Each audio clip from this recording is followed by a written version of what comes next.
to cast out demons. But while you got to fast, if you're not ready, amen, that power may flow through you. Or whether you know whether it's God's will. The ramification of the case is deep. You don't know whether the sickness is unto death, because there are some sickness, and you're told not to pray for that. Fasting gives you a sort of a spiritual synchronization with God to know just whether God will heal. Amen. Then again, it sort of brings your flesh down so that you are pliable in God's hand, because the Lord don't give you his power. The power of the Holy Ghost is not an abstract power. It's an intelligent person. He doesn't lend itself to your carnal ambition. I don't want them folks that say, I'm a healer, they lay hands on me. Amen. Not that, and especially when they parade themselves up and having the gift of healing. You don't have to tell it. It'll manifest itself. But the power of God is an intelligent force. And God uses you. And you've got to learn the technique of its release and operation and healing yourself to God for him to flow through you. That's where fasting may come in. For good to you, not God. I found out what would win God's approval. Study to show yourself approved to God. God's favor. Win his favor. God can say, I approve him. Yes. Get the point? Man that's studious, along with a travel life and a clean life, will win more of the favor of God than a man that fasts a whole life. For you learn the will of God. You learn the mind of God.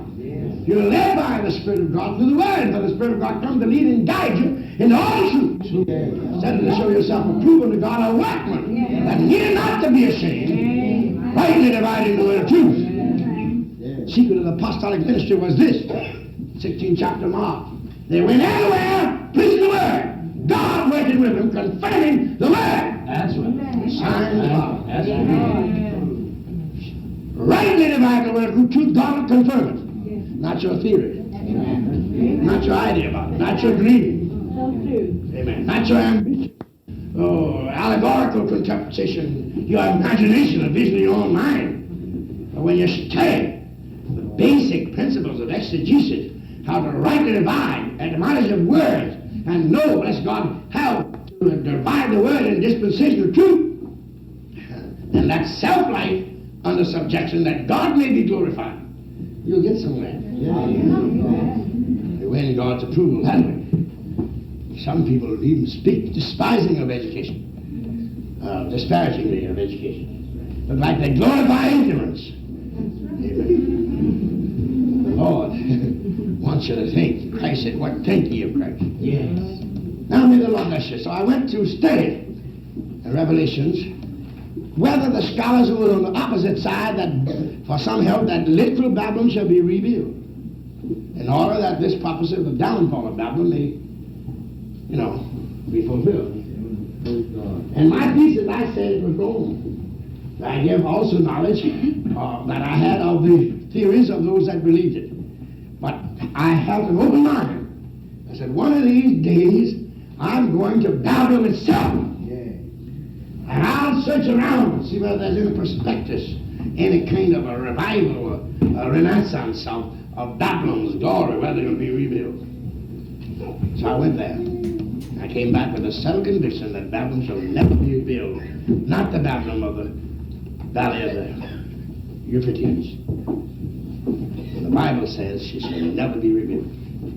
But the Babylon spoken of in Revelation is the Babylon Rome. Babylon, foul of unclean spirits. The mystical Babylon, the great city on 7 hills on the river Tiber. Jeremiah was told by God to take your prophecy, your book, go to the river Euphrates and throw it down. And as the Bible sinks, it thus saith the Lord. As this Bible shall sink and never rise, and so shall Babylon never rise again. There'll be a place where the jackal, which is a combination between a fox and a wolf, that eats that feeds upon dead things, that prey upon small animals, poisonous reptiles. And in that great sweep of Babylon, 64 miles square, what a city. St. Louis is one part of it. Imagine a city 64 miles this way, 64 miles that way. That was Babylon. And the ruins of that city, brethren, is so colossal and desolate that nobody builds anywhere around it. God says it should never be inhabited. Looks like it's a ghost country. And but one building, that's a museum. And the caretaker next to it. Not a building anywhere around. Doleful things. Queer, weird, ghostly, spooky. Makes you feel you like to get on away from there after so long a time. But I want to call your attention to Habakkuk. Second chapter. Where the man of God said, I will stand upon my watch, set me upon my tower, I will watch to see what he will say to me, unto me, and what I shall answer when I am reproved. The Lord answered me and said, write the vision and make it plain upon tables, that he may run and read it. For the vision is yet an appointed time, but in the end it shall speak and not lie. Though it tarry, wait for it, because it will surely come and will not tarry. Fourth verse. Behold, his soul which is lifted up is not upright in it, but the just shall live by his faith. The response to this text found in the 3rd chapter, 17th verse. When I heard, my belly trembled, my lips quivered at the voice, prophecy into my bones, and I trembled in myself, that I might rest in the day of trouble. When he cometh up unto the people, he will invade them with his truth. Lord, I heard thy speak and was afraid. Oh Lord, I in the midst of the ears made known the wrath. Although the fig tree will not blossom, neither shall fruit be in the vines. The labor of olives shall fail. Fields shall yield no meat. Flocks shall be cut off from the fold, and there shall be no herd in the stall yet.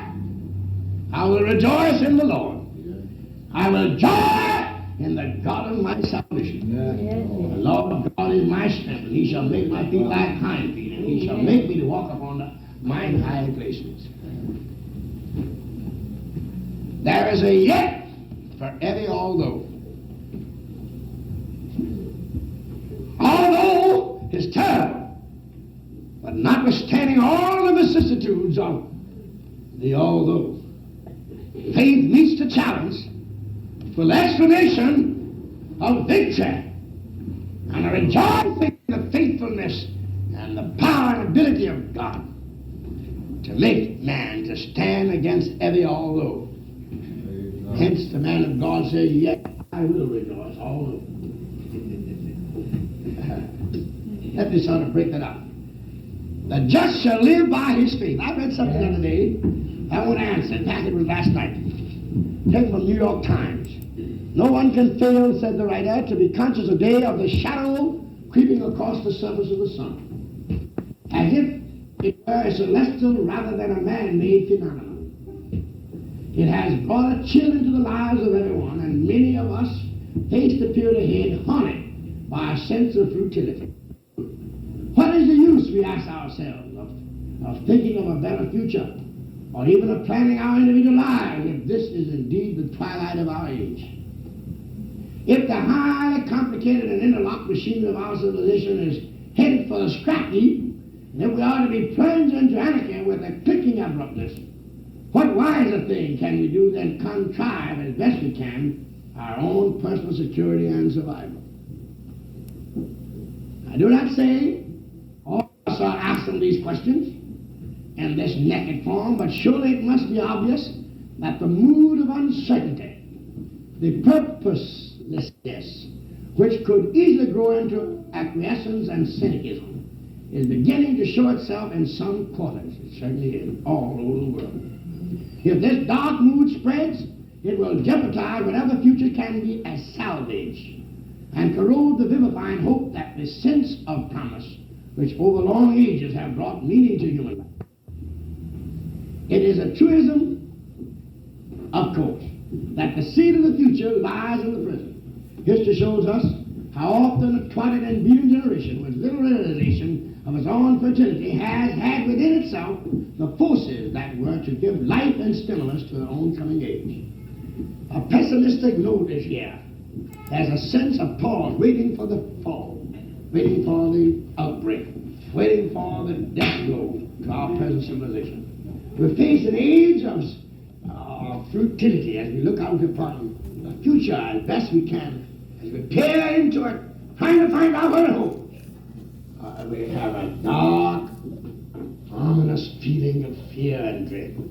Tension is everywhere. Unrest is disturbing the nation to age. Awakening among people that have been dormant in remote parts of the world, stirred by the power of radio, television, and by the propaganda of Russia. And now the greatness of it, a mad race, an armament race, that can precede nothing but a third world war, which has in it the implication and seed of the destruction of our present civilization. And the world thrown back in the twilight of the never to recover. It's a time when men need to take inventory of their assets and to realize the value of spiritual assets. Faith in God is the greatest asset now, and the only asset that counts at the finish of any man's life are his spiritual assets. Habakkuk faced a period that had all of its gloominess and implications in a minor way in Israel's confines, as we have in a universal way. He saw in the first chapter, if you read, he saw a wildness, a sense of immorality, the Lord slack, and judgment didn't go for it. The wicked compassed about the righteous, the wrong judgment proceeded. Spoiling and violence was before him on every hand. Isn't that true of our world and day? This committee that has been going from city to city has uncovered some awful alarming, awe-inspiring facts about our politicians, about our government, about the sinister world of rackets and racketeers, the overlord of the underworld over present government. Such man as Costello ought to make us realize what a power the underworld has, that it can dictate elections, and that they have billions of dollars to spend to turn things the way they want to. Then when we think of our children, the teenagers, the menace of dope, the traffic in narcotics, and the breaking down of morality, the home life, a conspiracy seemingly is in order and is developing against chastity. Now do not treasure their virginity. The double standard is being taken over by the women, as has been practiced by the men. And an all-time low in the history of the world is now upon us when it comes down to wickedness. Confirm the words of Jesus: iniquity shall abound, and the love of many shall wax cold. Iniquity is abounding and spreading everywhere. The old landmarks are being removed, foundations are being destroyed. What can the righteous do? Said the psalmist. So this man of God called for an interview with God. And this book of Habakkuk is in the form of a colloquy. He talking to God and God talking back to him. What he couldn't understand was the wildness, the lawlessness, and the violence, and the audacity of the wicked forces, and the inability and weakness of the present ruling government in his time. The Lord said, I'll deal with that by sending judgment. I'll raise up a hasty nation, the Chaldeans, who will be swift as the evening wool. Their horses shall fly as eagles, and they shall come all for violence, and their faces shall suffer as the east men, and they shall gather the captives as the sand. They shall scoff at kings, and princes shall be a scorn of them. They will ride at every stronghold. For they shall heap up dust and take it. That is, they build up a mountain like Alexander did in taking Tyre. Amen. And they march over that mountain over the wall. And they take the city and sack it, set it aflame. There wouldn't be no mountain, no defense city, no walled city, no impregnable fortress, no Gibraltar, no monument line, amen, no fortification would stand in the way. But they would sweep everything before them as a locust plague, and the cankerworm, bless God, scourge upon the land. And Habakkuk, as he looked and saw this thing, he said, well, Lord, will the righteous perish with the wicked? Talk to God like that. The Lord said, no, I'll preserve the righteous. Them that put their trust in me. Amen. This thing is coming. I shall see them through. I shall deal with this man. His soul is not right in him. For this man was an idolater. And whatever the victories he got, he attributed to his God, and to his net, and to his drag. That necromancy and that ritual of voodooistic ideals and process that they practiced in those days. And the man didn't know God. And Habakkuk would say, Lord, why would you let a vain, idolatrous nation subjugate and bring to such terrible condition? He first complained about the wickedness of his own people. Then as he saw and heard God tell him about the judgment he's going to bring, then he began to pray for them. And began to ask God, why would he use those people? Why? And the Lord said to him, the idea is to refine them from the idolatry and from the wickedness. You know, God oftentimes will give you over to the defeat and by the hands of people that's not saved, in order that you might be brought back to your first love, and that you might be refined in the crucible of suffering and affliction and defeat. Yes, so the Lord sent the Chaldeans, the hasty and bitter nation. Hallelujah to God. Remember, it was out of the Chaldees that Abraham was called, because he believed God. God led him out.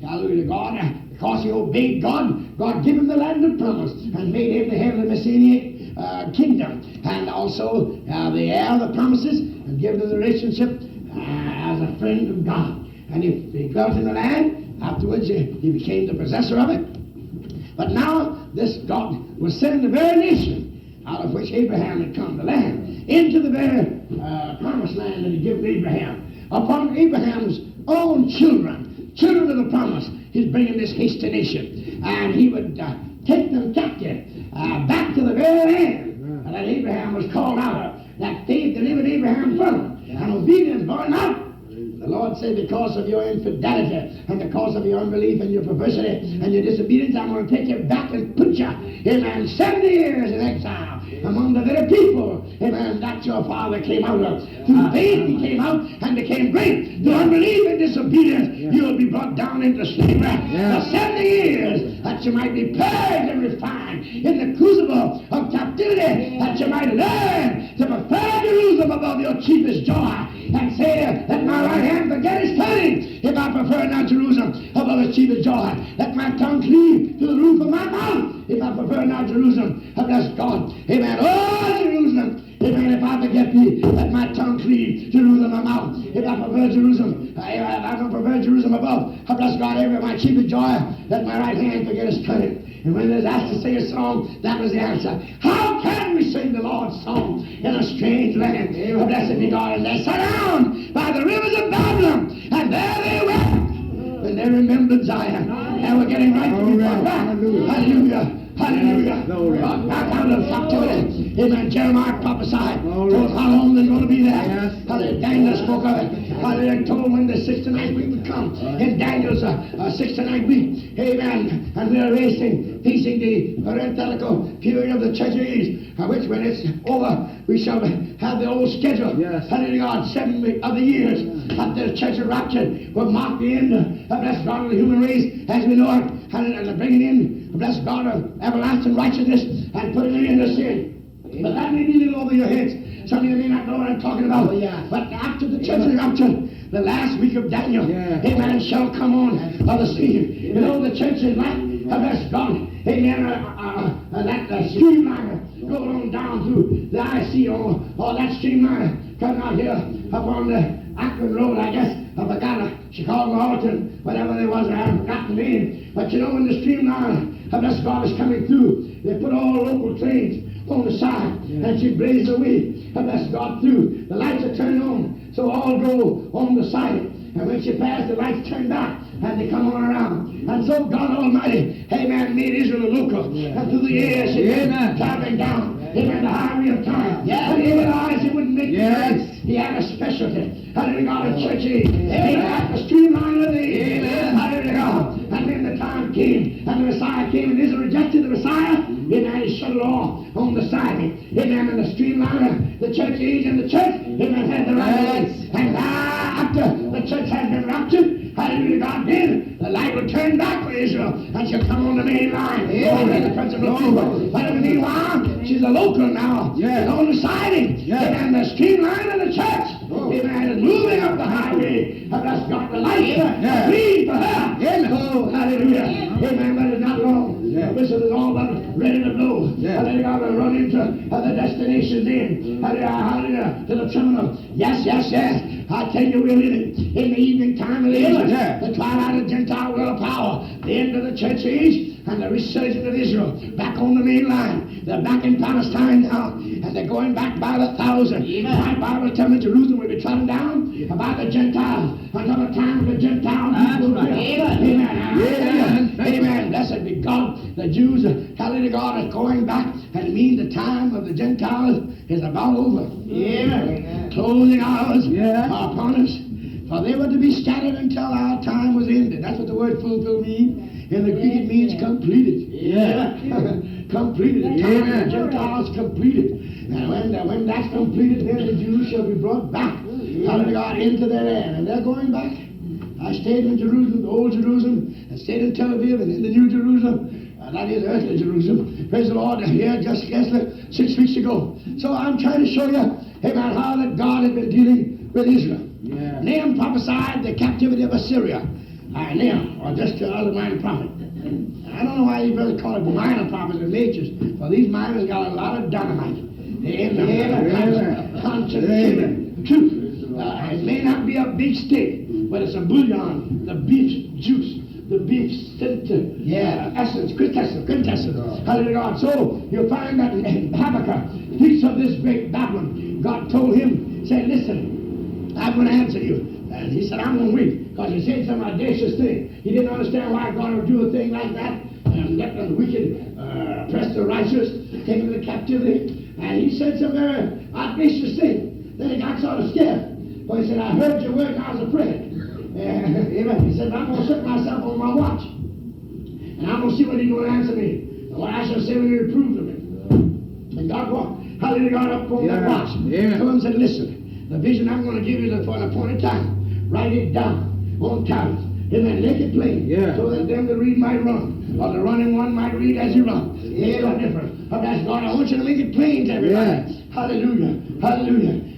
Listen. Oh, I see. Amen. The man of God writing down the book, writing down the prophecy. Hallelujah. God gave this man the prophecy. He was God's stenographer. And he wrote his conversation and what God was questioning and what God answered him. And then he saw the vision and wrote it down. And you ought to memorize that book, the book of Habakkuk. Especially the third chapter, you ought to memorize it all. If you want to be eloquent and say some big words and fine phrases and flowery sentences, you memorize the third chapter of Habakkuk. Nothing in all the Bible more eloquent, has more melodramatic, has with such beautiful prose as in the book of Habakkuk. So he got the vision and wrote it down. But the Lord said to him, now listen, if the vision waits, if it tarries, wait for it. Because the Lord knew it took 70 years. If it tarries, believe it.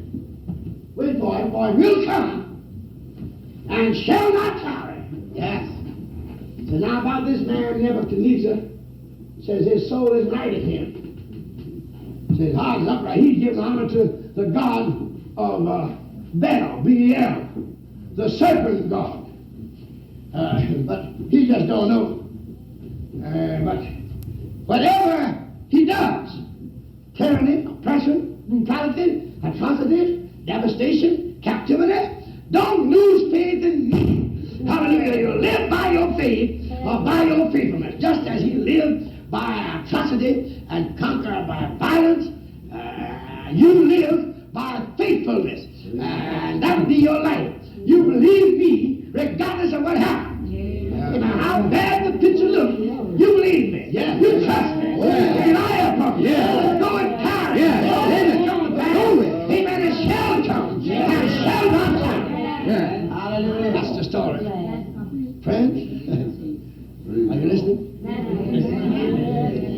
Habakkuk saw the destruction of Israel. Some years before that, Sennacherib had come and took the northern kingdom away. Israel. Yeah.